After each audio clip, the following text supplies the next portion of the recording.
بود نبود یک جوان بود. در بساطش بجز از مادری پیر کسی و چیزی نداشت. زندگیشان قشاقانه بود و روز جوان قرار داد که به جستجوی بخت می براید. جوان به راه برآمد. رفت و از دریاها و صحراها، از کوهها و وادیها گذر کرد و به باغی رسید. در زیر درختی کلاهی را دید و آن را گرفت و به سرش پوشید و راهش را دوام داد. خیلی گرسنه ماند جوان، اما در گرد و اطراف چیزی برای خوردن نبود. به بالای این کلاه هم به شاخه در ماند و به زمین افتاد. جوان علم گرسنگی را از کلاه گرفت. آنا به تو، من تو را از نابود شوی خلاص کردم و تو باشی از کله می افتی. کلاه را با کلتک زدن گرفت جوان. همین وقت از داخل کلاه دو دیوی برزنگی برآمدند و به جوان با یک آواز گفتند: چی می خواهی؟ از ترس جوان خود را گم کرد. گرسنه‌ام، خوراک خوردن می خواهم. با زور آواز برآورد جوان. همان زمان در نزد جوان دسترخوانی پر ناز و نعمتی پیدا شد و جوان دانست که این کلاه سحرناک است. جوان شکمش را سیر کرد و راهش را ادامه داد. جوان اکنون می دانست که کلاه او سحرناک است و دیوهایی که در درون کلاه هستند در خدمت صاحب کلاه هستند. شکم سیر و غمها دور جوان سفرش را دوام داد. او به شهری رسید و پیرزنی او را به خانه‌اش راه داد. جوان به تماشای شهر برآمد. در قصر شاه، در روزنه زرهرکاری دختر زیبای شاه را دیده جوان با یک نگاه عاشق روی او شد. به خانه برگشته جوان از پیرزن خواهش کرد که برای او به دختر شاه به خواستگاری رود. فکر میکنی که شاه دخترش را به جوانی فقیره میدهد؟ حیران شد پیرزن. میدهد مادر، پروا نکن. چه شرطی که داشته باشد اجرا میکنم، گفت جوان. شاه آنقدر انسانی بد نبود. او درخواست پیرزن را گوش کرد و به زور از خنده خودداری کرد و برای آنکه دل پیرزن نرنجد به او گفت: به جوان بگو اگر تا فردا قصری بسازد که مثلش در این شهر نیست، دخترم را به او میدهم. جوان کلاه را کلتک کاری کرد و 6 دیوی قوی هیکل پیدا شدند. تا سحر قصری بسازید که در جهان مثلش نباشد، امر داد جوان به دیوها. دیوها به کار سر کردند. سحر شاه از خواب خیسته دید که در پهلوی قصرش قصری زیبا و محتشم دیگری قامت افراخته است. جوان باشد در پهلوی این قصر ایستاده است. شاه حیران شد. اگر تو در یک شب این قصر را ساخته باشی، جوانی توانایی هستی. شرط دیگر را گوش کن.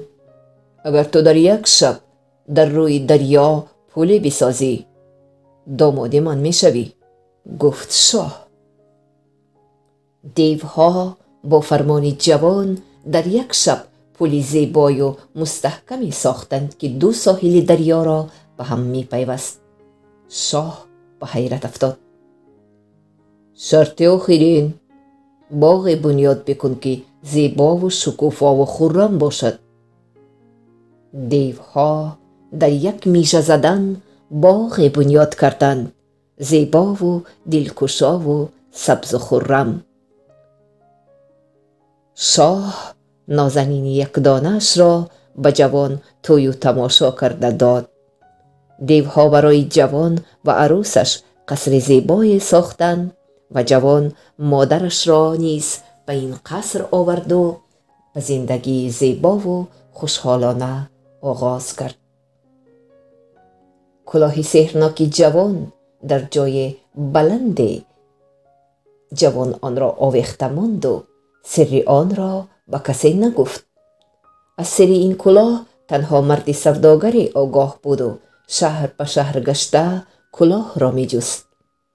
او کلاه‌های نو خریده به شهرها می گشت و آنها را با کلاه‌های کهنه عوض می کرد با امیدی که کلاه سحرناک را می یابد. بار گذری این سوداگر به شهر همین جوان رسید و او در تگی تیریزه جوان نشسته داد زد: کلاه‌های کهنه را با کلاه‌های نو عوض می کنم. زنی جوان خواست که شوهرش را خرسند کند و کلاه کهنه او را برده به کلاه نوی عوض کرد. سوداگر کلاه را شناخت و سخت خرسند شد. او به دیوها امر داد که قصر را با زنی نازنین جوان به خانه او به شهر او کوچانیده برند. دیوها امر او را اجرا کردند. زنیمان شو، خواهش کرد سوداگر از شاه دختر. به من 1 سال مهلت بده، پس از 1 سال من راضی می شوم، گفت شاه دختر. جوان به خانه‌اش آمده دید که از قصر بر هوا و زنی نازنینش نشانه‌ای نیست. مادر پیر با او حادثه رخ داده را نقل کرد. جوان به جستجوی عروسش برآمد. رفت و دید که عقاب توانای چوجایکی را داشته و خوردنی است. با عصا به عقاب حمله کرد و عقاب را راند و چوجایک را نجات داد. این چوجایکی مرغ سمندر بود.